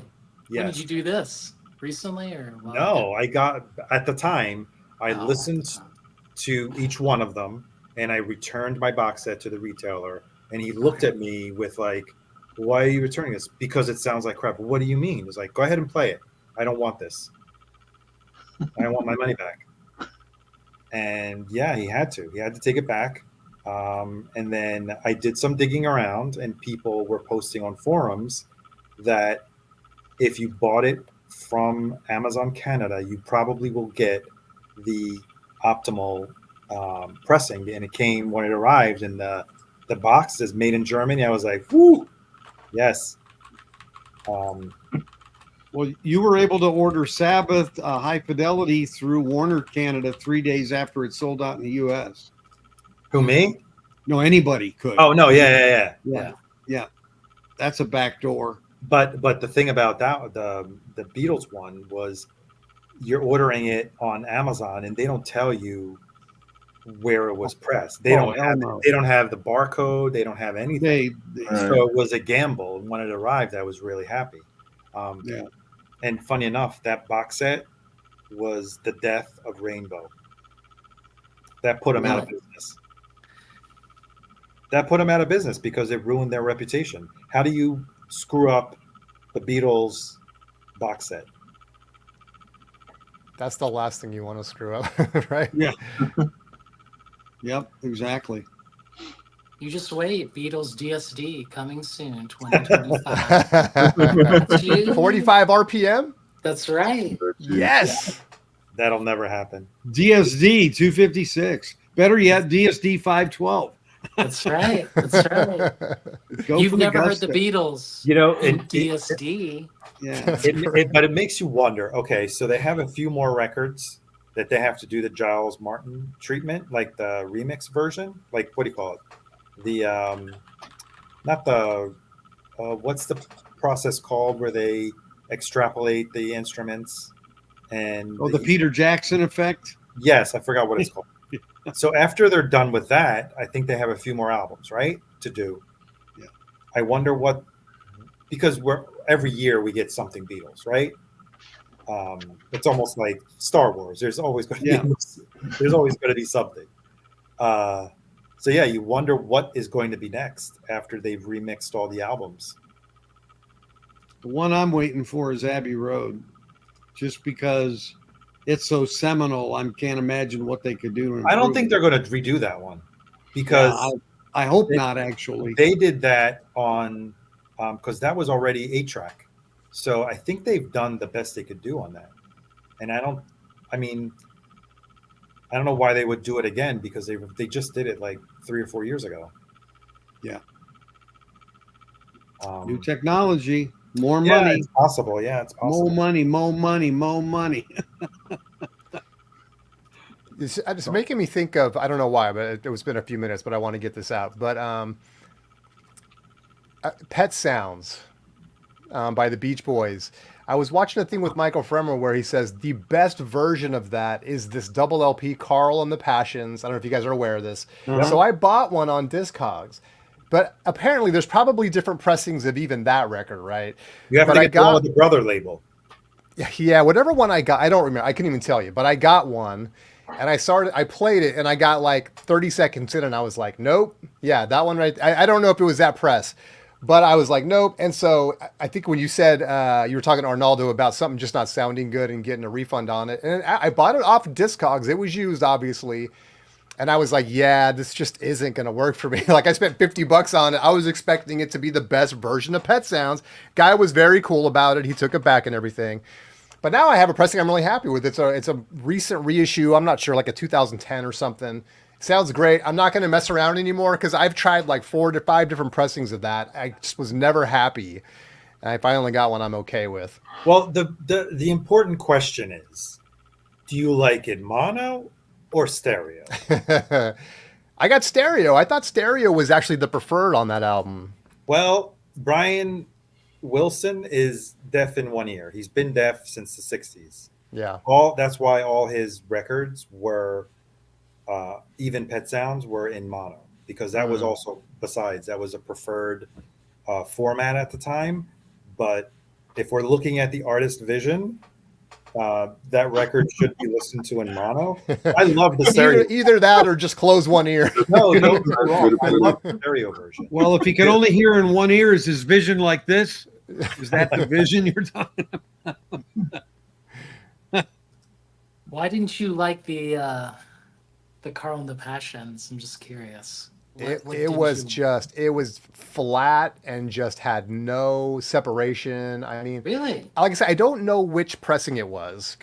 This was a few years ago. I wasn't as hip to all that stuff, but yeah, it was very flat and just had no dynamics and everything. It just sounded like I was listening to.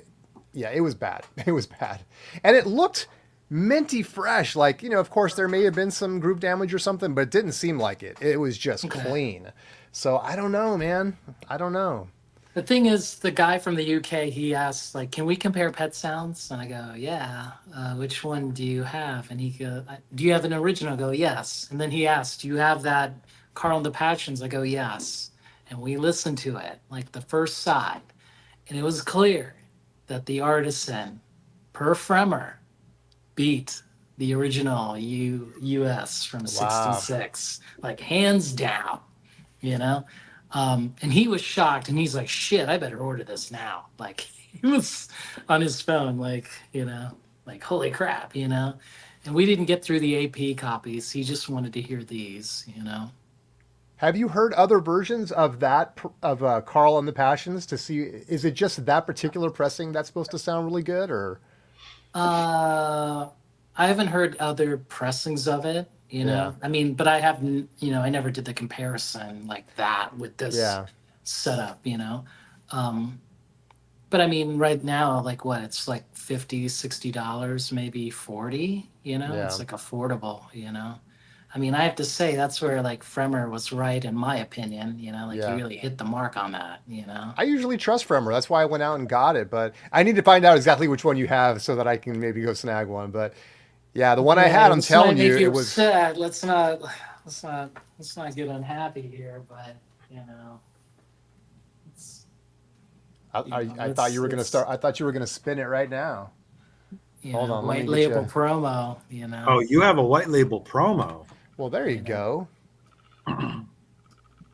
The only time that Beach Boys Pet Sounds is on white label promo. There you go. Wow. That's one that I would go in for, man. I would whatever I gotta pay to get a great Pet Sounds. That's just such a great album. So yeah, if you like it, maybe try to go for this one. I know it's expensive now. Okay.